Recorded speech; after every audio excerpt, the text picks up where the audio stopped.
Okay, we're gonna play a record now, and this is a Victrola, and copyright on this one is 1908.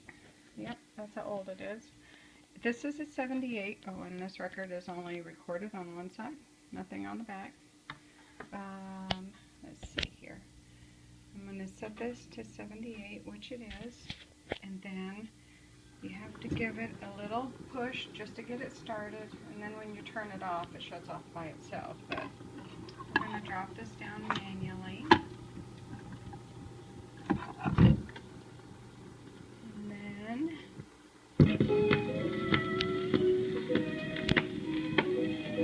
what a 1908 record sounds like.